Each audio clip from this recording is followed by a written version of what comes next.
Good evening and welcome to Story Hour. I'm tonight's host, Laura Blackwell. My co-host, the marvelous Daniel Marcus, started Story Hour over 4 years ago. And it's been so much fun. We've been coming back pretty much every Wednesday, and we have never run out of amazing writers to read stories for us. We're pretty lucky folks, if you ask me.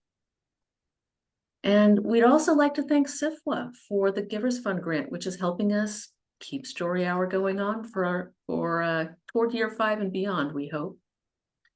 Welcome back to those of you returning, and welcome to those of you joining us for the first time. As always, we have two speculative fiction writers reading from their own work.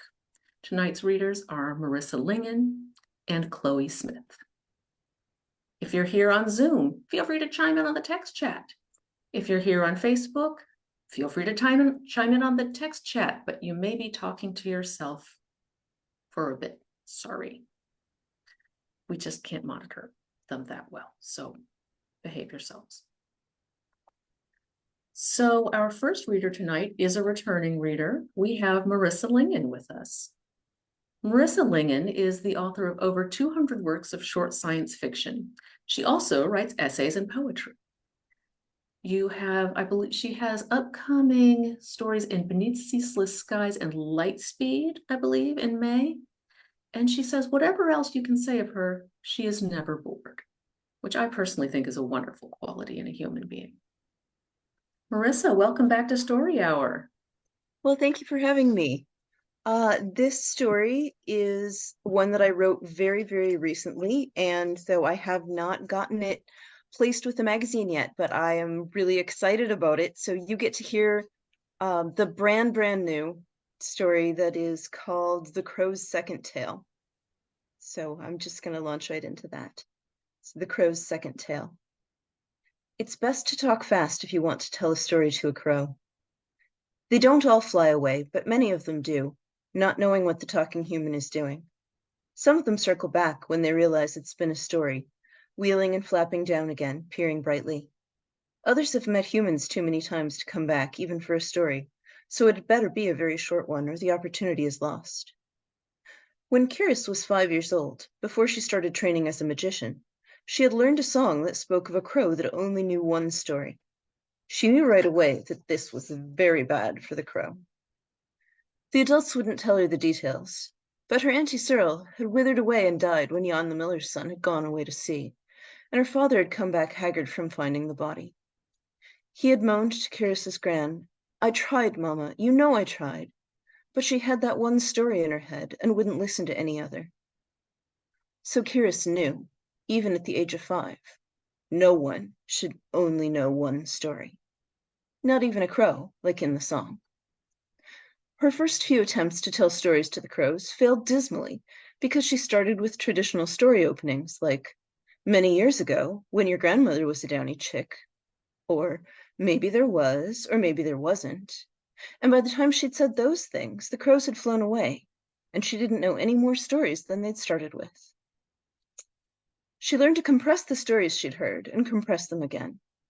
Over time, she could get the story out in one breath, before the wing beats started, while the crow was still blinking at her in consideration. "There was a child who let the hearth fire go out and had to go to the sun to light it again," she said. "One fisherman loved to fish so much, he turned to painting the bottoms of boats instead of fishing," she said. "Once a girl followed the road inland to chase the spark of magic," she said, "but that one didn't really count, because it was only a beginning and not a story at all. It was what she said to the crow by the side of the road as she climbed into the hills to join the class of scholars studying magic. But the crow didn't fly off with the story half told. It cocked its head and carked at her." She nodded wearily. It was not exactly a magician's quest, the single-tailed crow, but it was her quest, more or less, and she would be a magician. She could find out more about it while she was learning the larger things she wanted to know. Kiris had reasoned out several things about the crow that only knew one story. No one had told her, and there was nothing in the magic to say that these principles must be so, but she believed them all the same. First, it must be a lone crow. One crow is for sorrow, and what was more sorrowful than only knowing one story? 2 was for joy. If the single-tailed crow had met another, surely it would have told its story to the joy of both. But this had not happened, so the crow she was looking for was a lone crow. Still, she told stories to the pairs of crows, the 3s and 4s, and entire murders, just in case. They should know that there was a human trying to remedy this situation.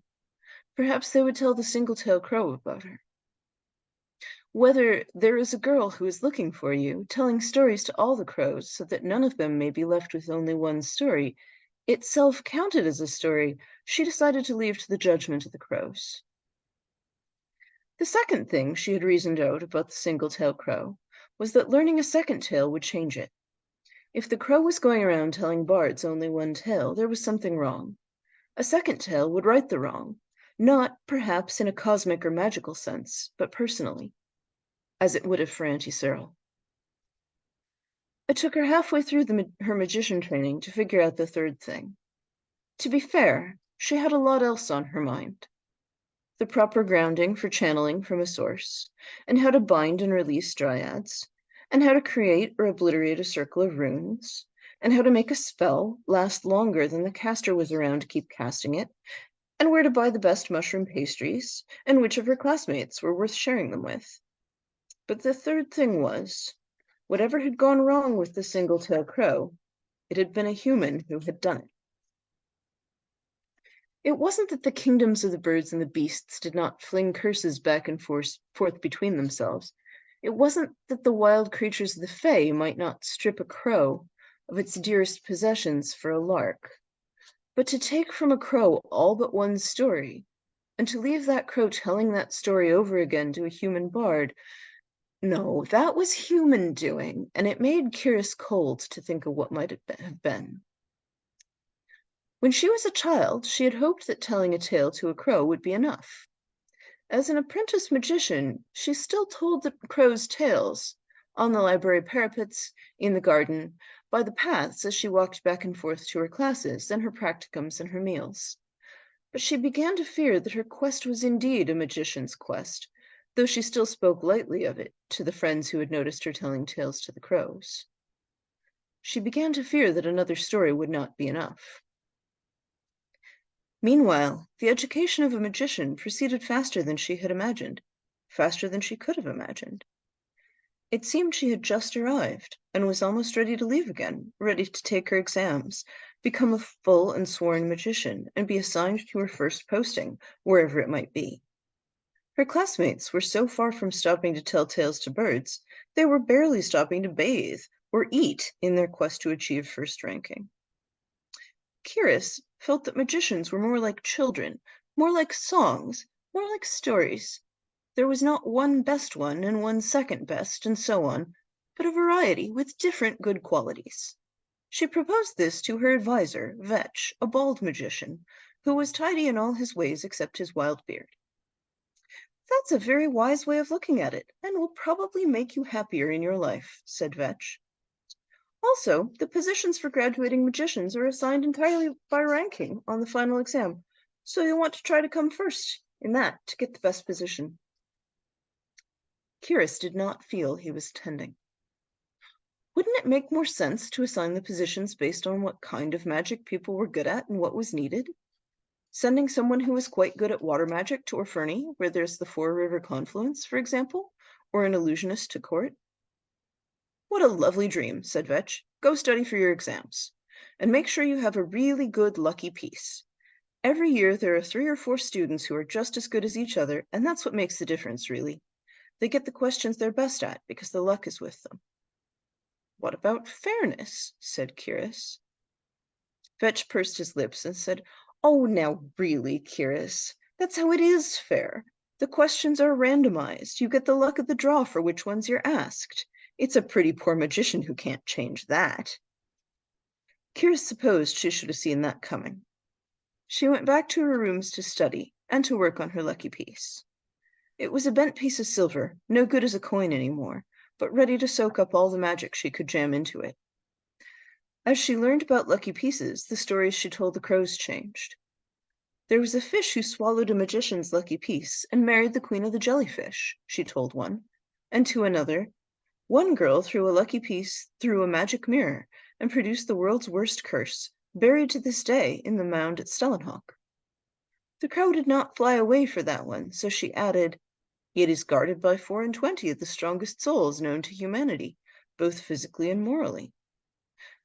The crow cocked its head and nodded. Did it nod? Cyrus shook herself like a dog coming out of the ocean. She had been too long at her studies, and yet the exams were not upon her yet. She had to dive in once more.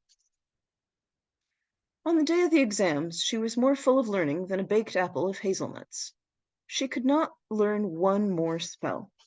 She sat in the sunlight in the magician's garden, twirling her lucky piece around her fingers, until the time of the exam was called. She closed her eyes, half drowsing, and barely noticed the presence on the bench beside her, though from the flapping of wings she knew what it would be. There was a clear tink of beak against her lucky piece. She opened one eye cautiously.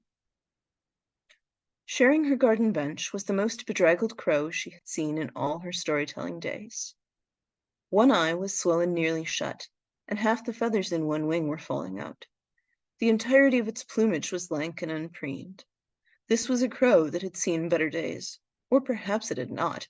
Perhaps all its days had been one calamity after another. And there sat a young magician with all the luck she could muster in her hand. The crow bobbed its head at her lucky piece and back up at Cyrus. There was a magician who let a crow have her lucky piece, and had to make her own luck out of ash and salt and whatever she found thereafter, said Cyrus slowly. The crow carked at her, snapped up the lucky piece, one glint in its beak, and it was gone, the crow flapping away with it. Cyrus watched the crow fly off. In a good story, that would have been the single-tailed crow, she said thoughtfully, but she knew it was not. She went in to take her exams. She did well. She knew she would do well. She had studied hard and was one of the sure-handed, clear-eyed magicians of her class. But she had no luck with her, and Selvid and Jacob both had. She came third in the rankings, and received the kind of congratulations that are condolences in disguise. For another student, third would have been a shining glory. For Cyrus, a failure. She was posted not to court, nor to the glittering seaside of Port Angamere, but to the forest town of Valturna, known mostly for its remote, far northerly location and its large bear population, only a few of which were shapeshifters. It was an honorable posting. All of them, of course, were honorable postings. It needed a strong and steady hand, and Cyrus could provide that. But no one yearned to be the magician who spent their first years warding bears and mice from a desperately poor forest town. It was not the road to glory. It was, Cyrus discovered, as she rode in on a post horse, the road to crows. Or at least the road of crows. Had our rented mount been any less amiable, it would have been annoyed by her constant need to slow to tell a tale to pairs and groups of crows, foraging for seeds or tearing at a carcass in the grassy verge. Cyrus wondered if it was her imagination, or if the crows were waiting longer to hear her stories than they had when she was a child. Maybe it was just that small children had a tendency to sudden movements and loud noises, and she had grown into a slow and subtle magician. Or maybe the crows were getting to know her. Maybe her hopes that they would pass among themselves a tale, there is a magician telling stories trying to find the single-tailed crow, was not in vain. One of the advantages to being a magician instead of merely a girl was that nobody bothered about Cyrus's relationship with crows. If the new magician wanted to talk to crows, the people of Valturna were grateful enough to have a new magician posted there at all, that they let it pass, no questions asked. The crows flocked to her windows, rows and rows of them. So far as she had learned to tell them apart, she was not getting repeat visitors. Which was strange, she thought. She was fairly sure that in the city she had seen the same birds over and over again. Not only crows, but particular finches, nuthatches, sparrows. Somewhere in the forest outside Valturna, there was a giant murder, coming in to see the new magician. And the humans she had met did not seem the least bit bothered. "Do you always have so many birds in town?" she asked the girl who brought her apples. The girl chewed it over. "Couldn't say. In my time, yes, birds, mice, the whole forest seems to want to come in. The way my mother carries on could be it's new. She grinned. Or she could just be like that, you know mothers. Kiris had a pang of beginning to feel she didn't, having been gone from her own for so long and learning to be a magician and now being one. But she nodded and said, "More trouble with that on any particular side of town, you think?" "North side," said the girl promptly. "They get foxes in, everything. If a bear comes, it's on the north side. That's why we have your house here on the north, so you can take care of it." "Thank you," said Cyrus dryly, but the girl did not seem to notice there was any irony in the thanks. When she had gone about her way, Cyrus turned to the next row of crows and said, "There was a magician who went for a walk in the woods and found a lovely hazelnut tree, sure to be tasty in autumn." The largest one carked scornfully. "No, I didn't say it was a true story. I was just hoping." She shook her head.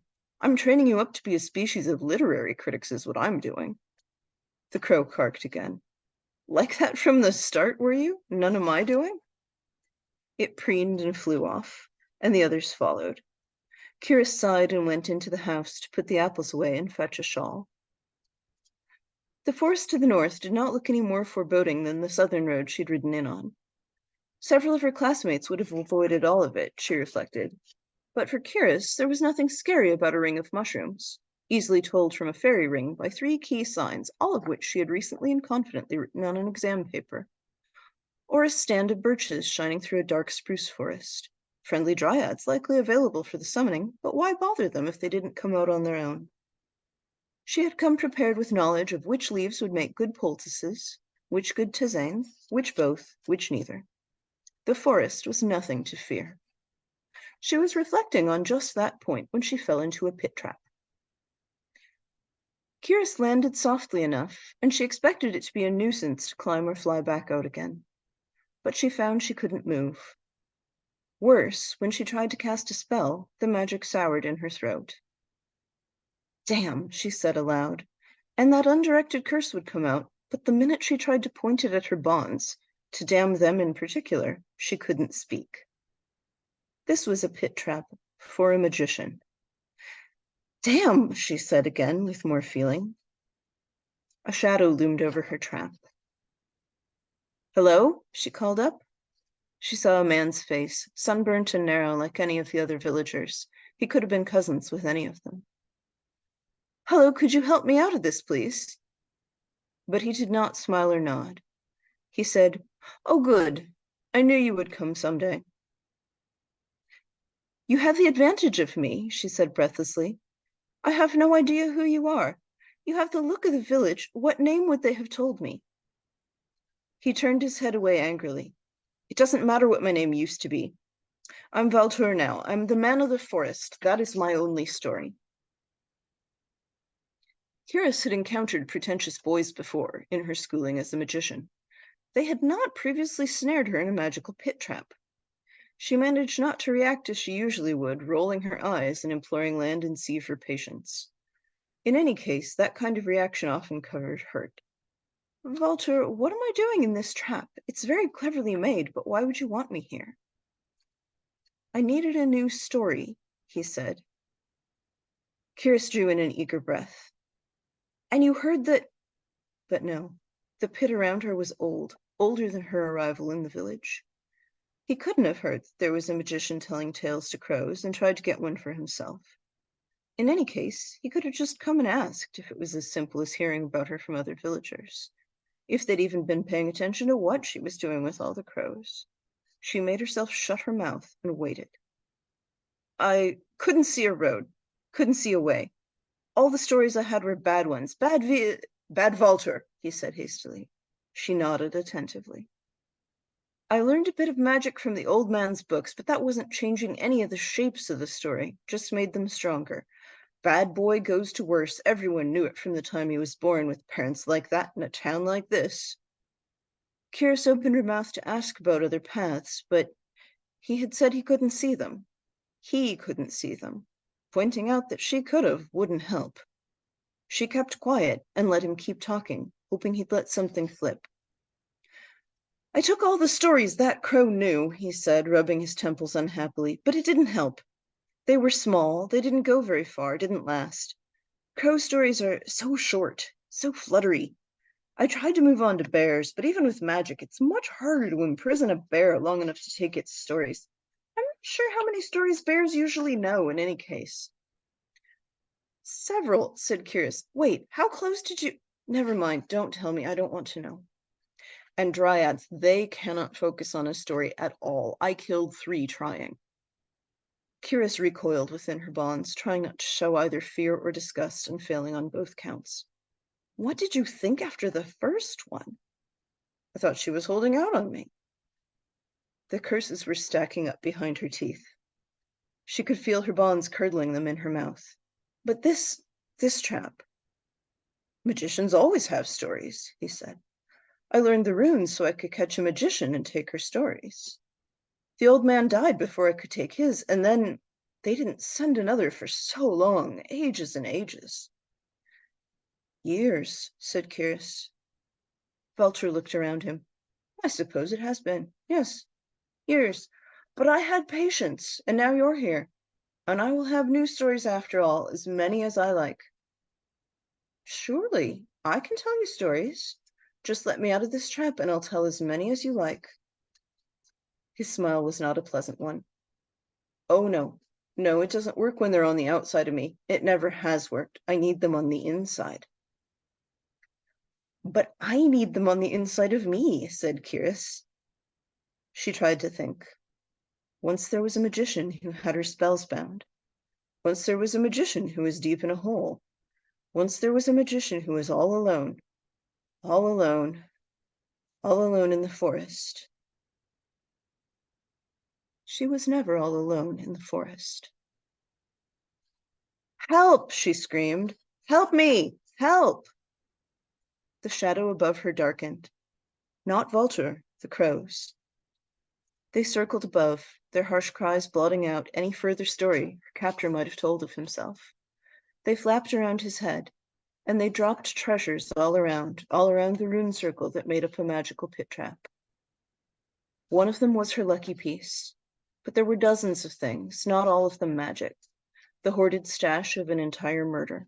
A twig doll, a beaded bracelet, a fragment of sea glass that made Curious's heart ache for home this many hundred miles from the sea. They overwhelmed the circle he'd cast, obliterating it and freeing her to act.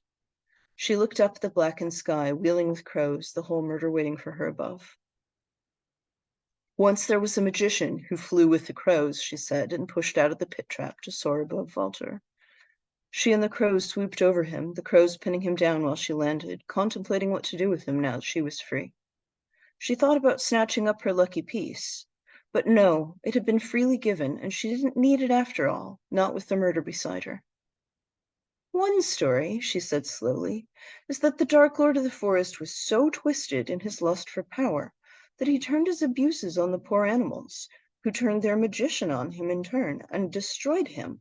And while his bones were found, his teeth never were, for they shone, and the crows loved to carry away shiny things. Do you like that story? Magician, no. Please, no, he said hoarsely. This is why we don't leave anyone with just one story, said Curious. And Vulture tried to press himself into the ground, away from his fears of her harsh justice. Another story, said Curious, is that the man who took things from the birds spent his life restoring things to them, and that was his news story. Do you like that one? Yes, yes, he panted, but she could see in his eyes that he would say anything to appease her. But another story, said Curious, is that the one he had truly wronged was not the magician, for she had only had the scare of an hour, but the dryads who were gone beyond saving, and the one-tailed crow, and that it was to them that his fate must be handed. What do you think of that story? I don't like that story. I don't like it, said Vulture. But Curious had not been addressing him. Curious could not have said how she knew the one-tailed crow amidst the hundreds who made up the murder. She was not the largest or the smallest, not the brightest-eyed or the shiniest feathered. She did not put herself forward or try to hide behind her fellows. There was not an aegis of magic about her, but there she was, and when Cirrus looked her in her one beady black eye, she cocked her head and knew herself seen. The magician gave the one-tailed crow her power for the day, said Cirrus, stretching out her hands, to do with the dark lord of the forest what she would. And the one-tailed crow learned that she could make as many tails as she liked, as many as there were feathers on her wings, as many as there were gusts of wind beneath them. And though the magic left her at the end of that day, she came and went as she pleased, a free crow to the end of her days. The one-tailed crow, the many-tailed crow, clacked her beak and ducked her head, and Cirrus was dizzied by the flow of magic from her own hands away. The many-tailed crow swept the murder up in carrying Walter off into the sky above the treetops, and Cirrus knew that it was not her concern where she took him. His tail had only briefly been hers, but had been with the many-tailed crow for a lifetime.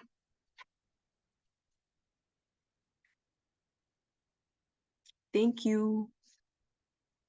Oh my gosh, I love that.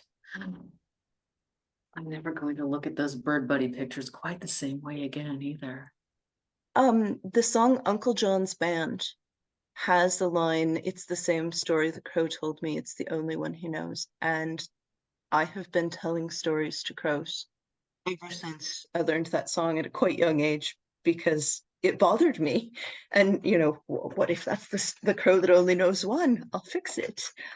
So it's semi-autobiographical in that sense. Crows are pretty smart. They might actually know several stories each. I think they would. I think the one in the song is notable that way. So anyway, that was mine for the evening, and thank you so much for listening. Oh, thank you so much for letting us be the first people to hear that. And do let us know when it's going to be in print, because I know that's going to happen soon. I just have a feeling. Thank you so much. It's a thing we do at Story Hour where we get one story and we just need a moment before the next one, a moment to let it soak in and prepare ourselves for another one. So we just like to take a breath.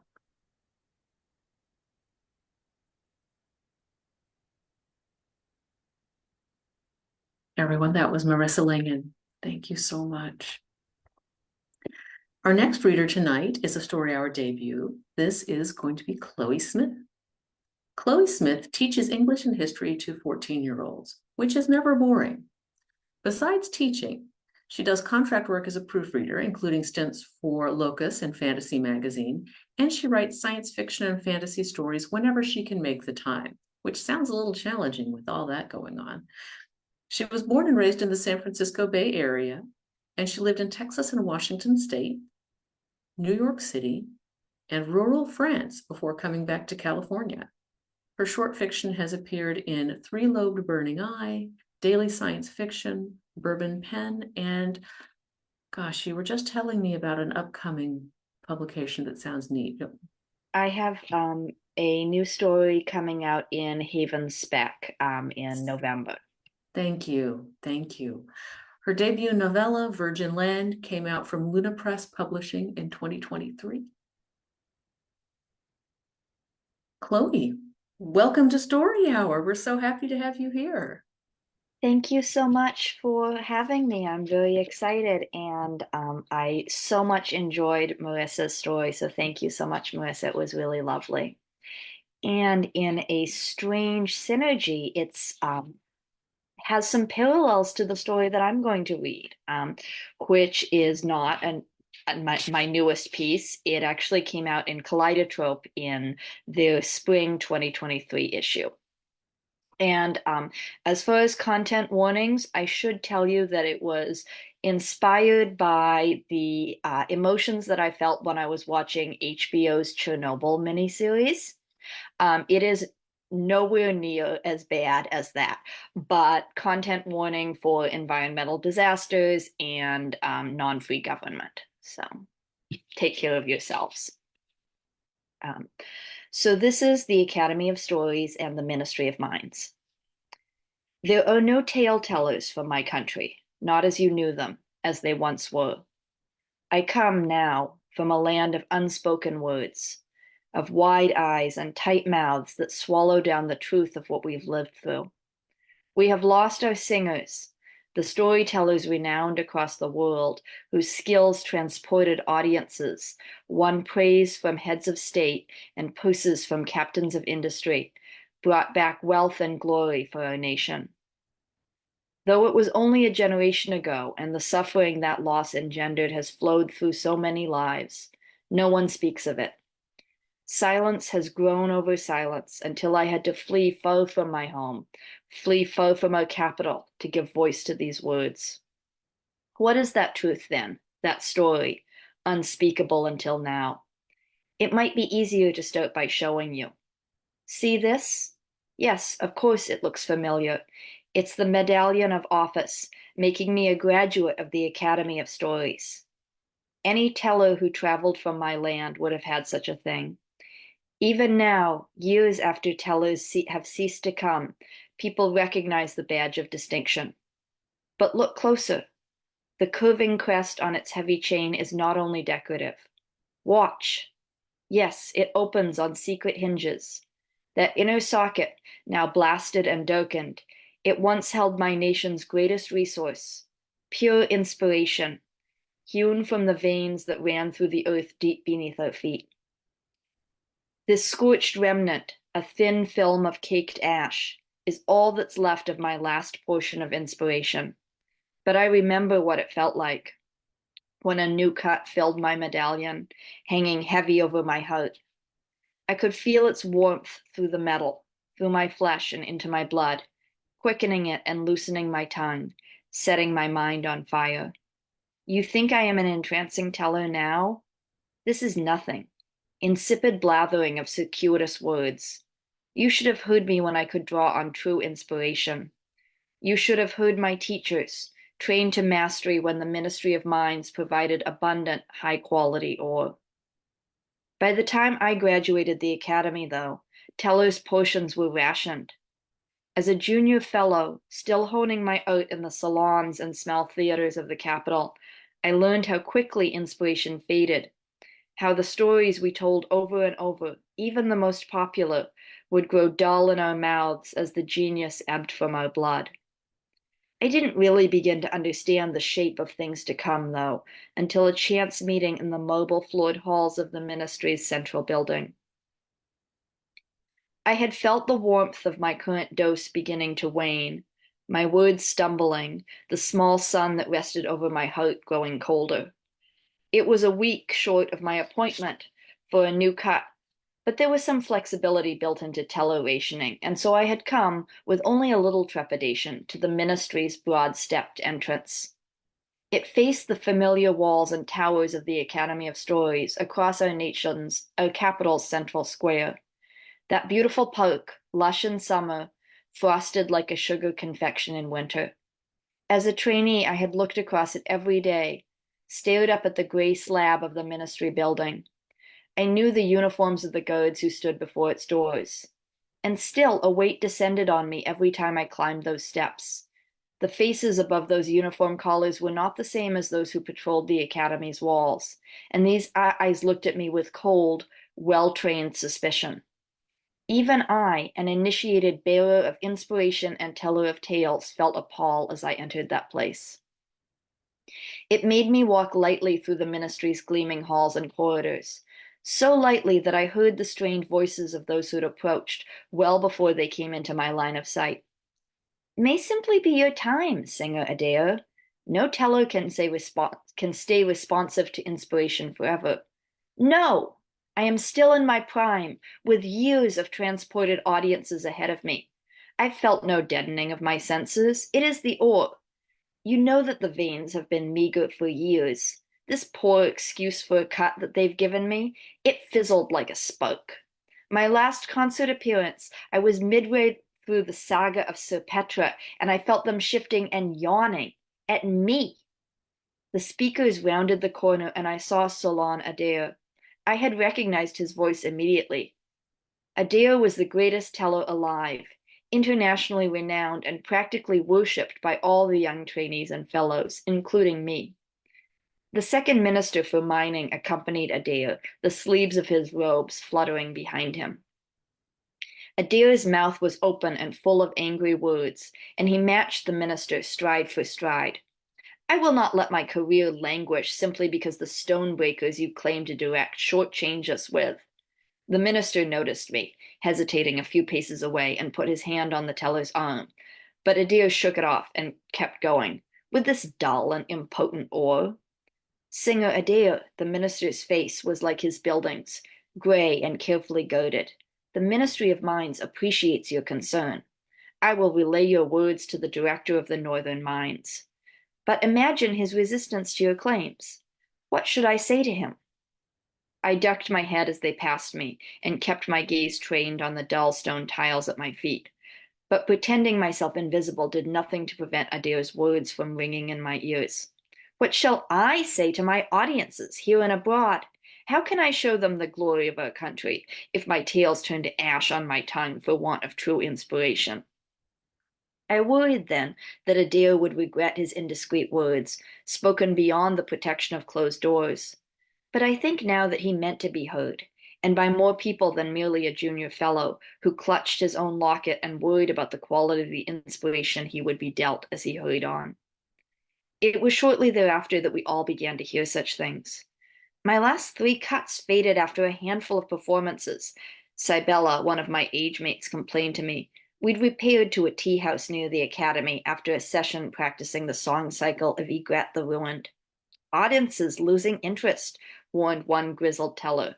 Too old and inured to inspiration's influence to perform any more, he'd held court as long as I'd been coming, and tried to make up for his lost abilities by continually repeating the most ominous gossip. He spoke loudly now. I've heard people say they're tired of the old tales. The room, which was full of academy students, murmured with denials. It was unthinkable. The old tales were what the Academy of Stories perfected. Amid the denials, though, I folded my lips, unsure of what to think. I remembered Adeo's words. A worry rose within me to hear them echoed by my friend. But I was also, guiltily, sympathetic to the frustration with the endlessly repeated array of Academy-sanctioned tales.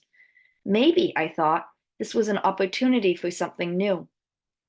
My private hope faded, became clouded with the general worry as teller after teller began complaining of the same thing. Inspiration was growing weak. The ore was poor, cut with chalk and stony impurities. It did not last long. Adeo was not the only one of the great tellers who hesitated to travel abroad, weary of their inspiration giving way when they were far from home, far from easy resupply. The deans of the academy wore new footpaths across the park to the Ministry of Mines, and the ministers themselves sent more and more people north on urgent business.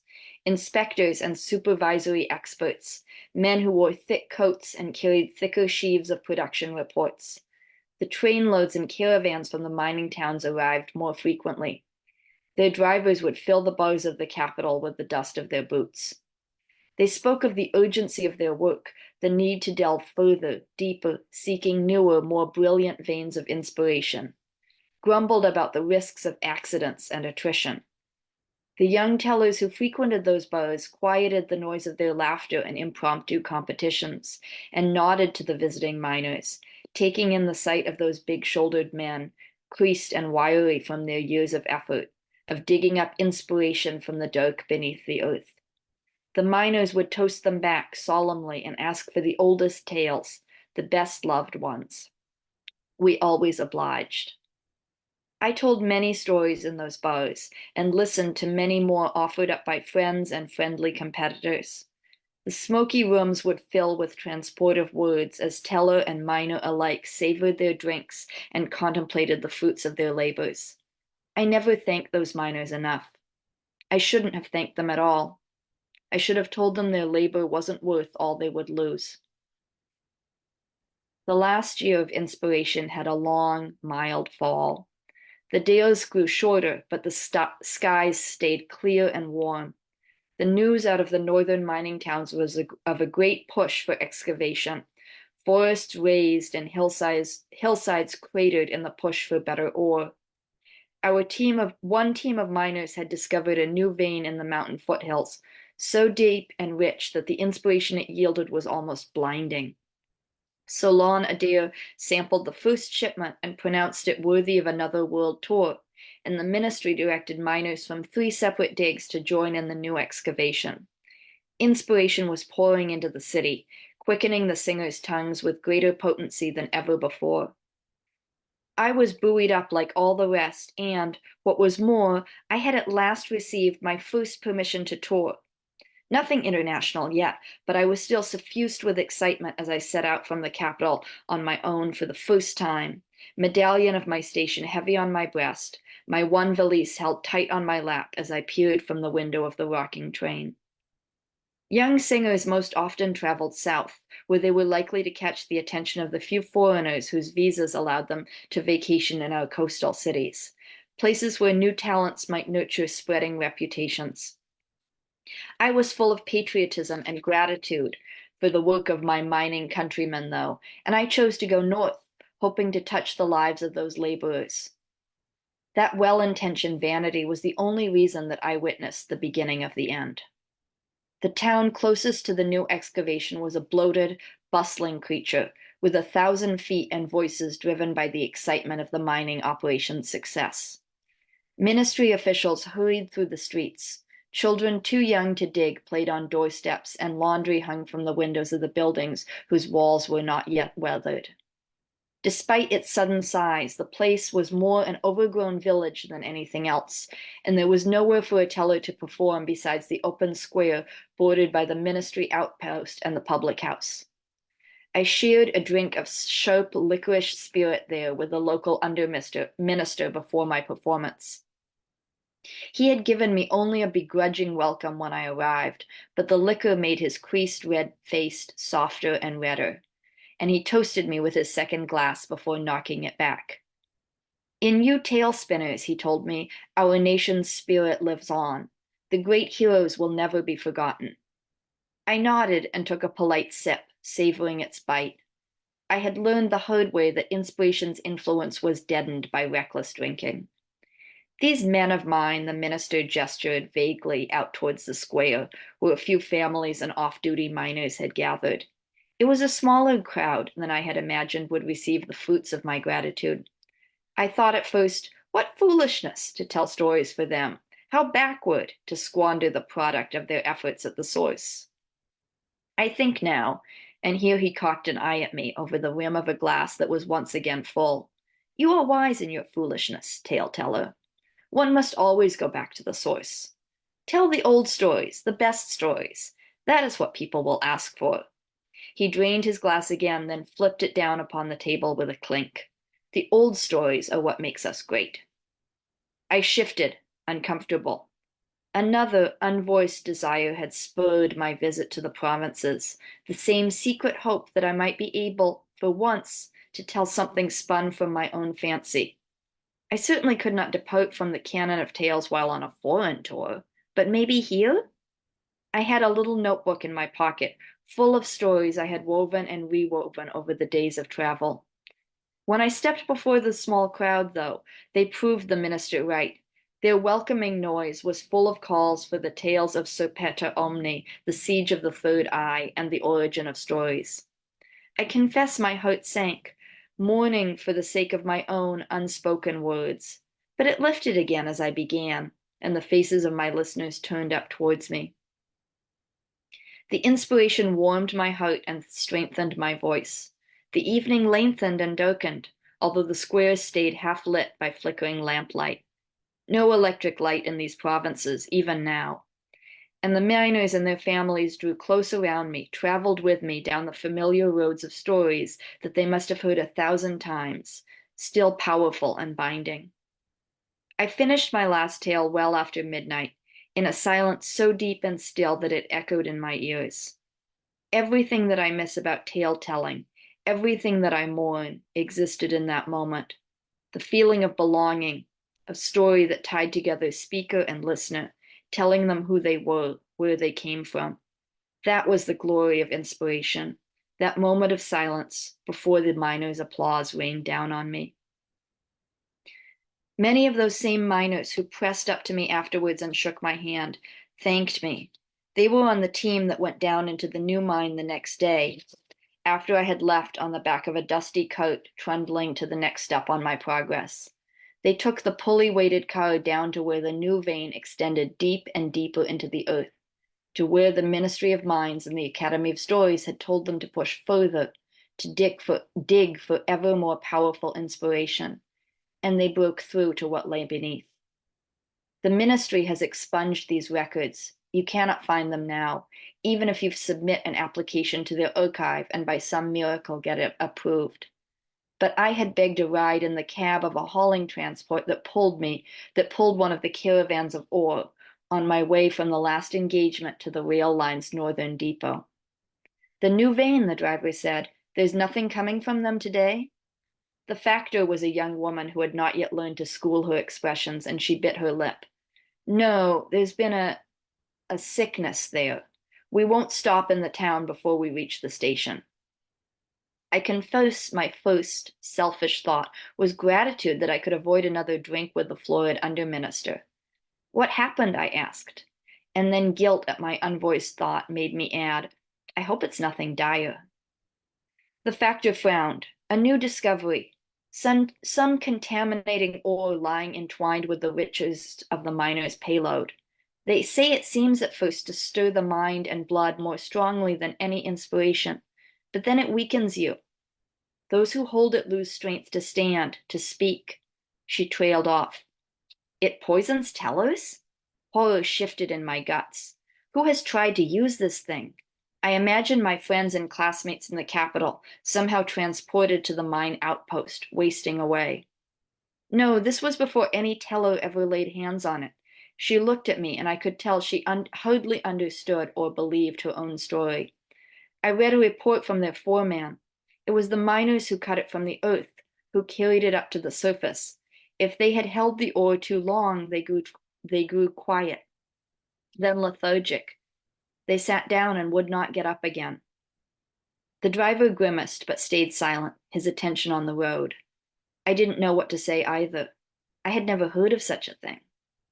When we arrived at the station, there was a cluster of carts already at its gates, crowded around with people on foot, all shouting and pressing forward against a handful of guards.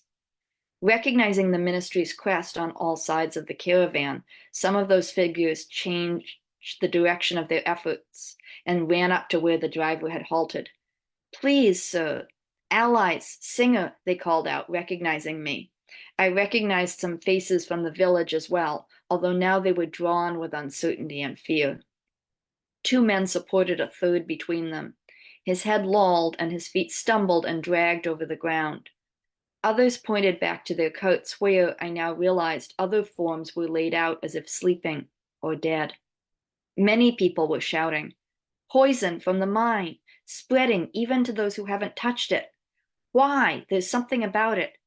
The old stories, best he'd ever heard, he said.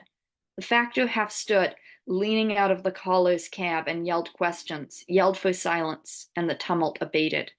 A single voice rose, different from the rest. I hear it now, just like they told the story when I was a child. The tone was wondering, words breathy and slow. Serpenta Omni drew his sword and strode down into the valley of shadow, where the fire-tongued lizards waited. It was the man held up by his two companions. He looked unseeing into the distance and took another gasping breath. I see it. I remember. It was beautiful. His head tipped sideways and his legs crumpled. His supporters staggered beneath his dead weight. Silence echoed for a moment, and then the guards had crossed the distance to us and, with their batons and raised guns, pushed the gathered miners to one side or another. They forced a space large enough for the caravan to move on and attain the station. My thoughts ran mazes of confusion as the train carried me south to the capital. The factor's words had laid a shadow over me, and I kept hearing again and again the miner's wavering voice.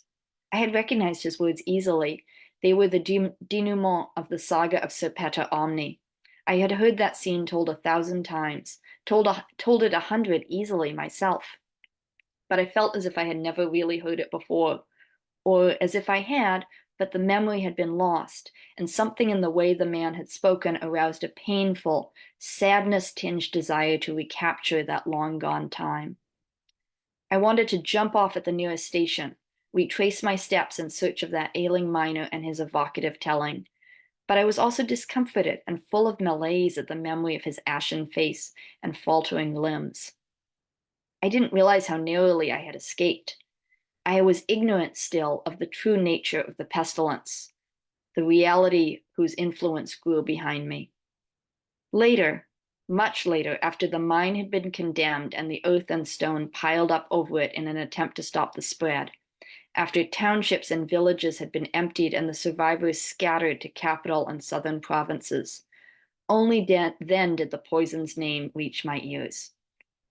Refugees stumbled into tellers' bars, whispered warnings of nostalgia, the ore mined from the deepest inspiration pits. I held his hands, one miner's widow told me. I talked and talked, trying to drown out his words as he told me over and over the best stories he remembered. I told him I loved him, that we had a future brighter than any of the old tales. I tried to shake him out of his dreams, even as the longing bore him down, even as he stopped moving, stopped talking, stopped breathing. She gasped, suppressing a sob as if her own breath was cut short. And now, as much as I mourn him, as much as I hate the thing that took him from me, I miss the story more. I want that memory myself. Nostalgia's influence spread like a miasma, its power diluted only gradually by distance. Even worse, it struck most swiftly anyone who had a favorite tale or had recently listened to a teller's performance. I remember my own sick despair when I heard this last detail, and I thought of those firelit faces focused on my tales. The reports remained whispers. Officially, nothing adverse had befallen either the Ministry of Mines or the Academy of Stories, but scandal grew nonetheless. You could read it in the murmur of crowds that gathered in the central square as winter tightened its grip on the city. You could suspect it from the hurried paces of the deans and ministers who flocked to closed-door meetings on both sides of the square. Fear of nostalgia and its effects closed the throats of many tellers. Even before the decision came down from the highest echelon, all telling would cease. Those singers still in possession of live inspiration could use up their allotment, but no more would be forthcoming. The ministry would seek out other resources to export. The night they shuttered the academy, I sat with a few fellows in an empty and quiet bar. The weight of nostalgia seemed to drag on our bones, for all we had never come under its true influence.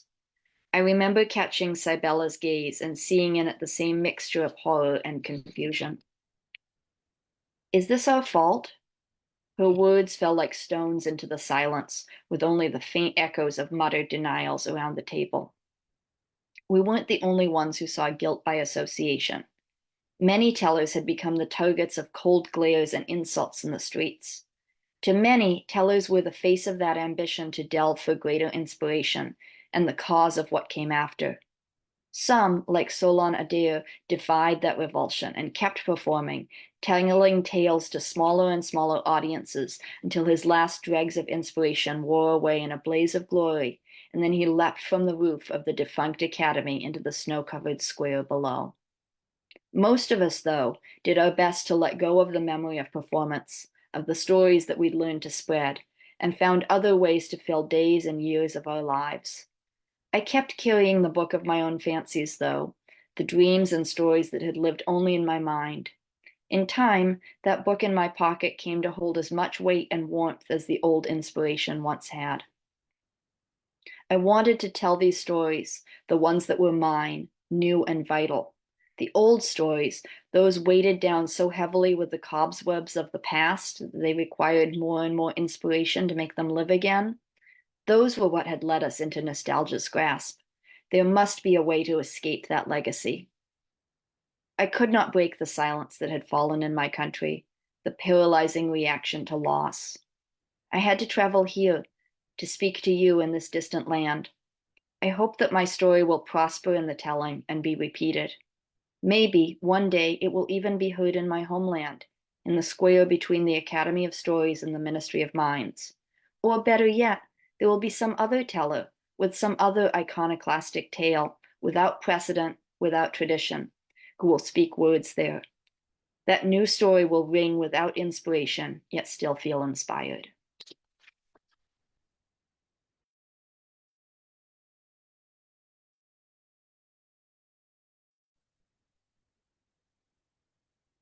That was really lovely.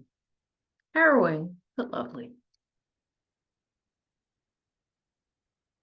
And you did both read us stories about the power of story and the trouble of being without enough of them. And you two didn't set this up? You didn't talk to each other? No, I see everyone's heads shaking. That's amazing. I guess it's just sort of a zeitgeist thing right now. We're all thinking about it. Maybe we should all think about it more often, though. Thank you both.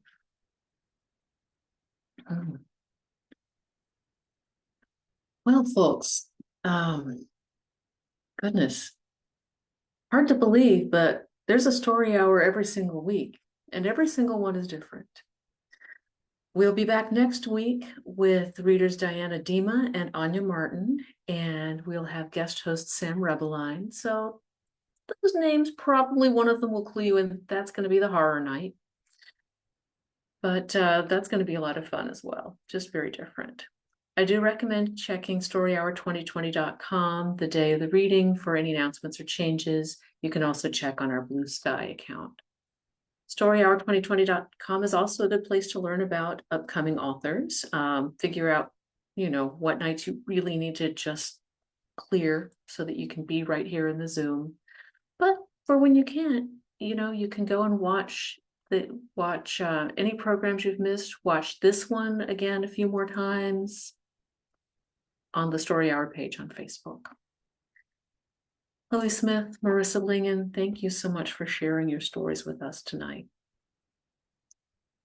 Thank you also to Daniel Marcus, without whom literally none of us would be here. And thank you, all of you here in the Zoom tonight, all of you here on Facebook, and all of you watching at some point in the future, because as long as you enjoy these stories, we're all together in the same story hour. Good night.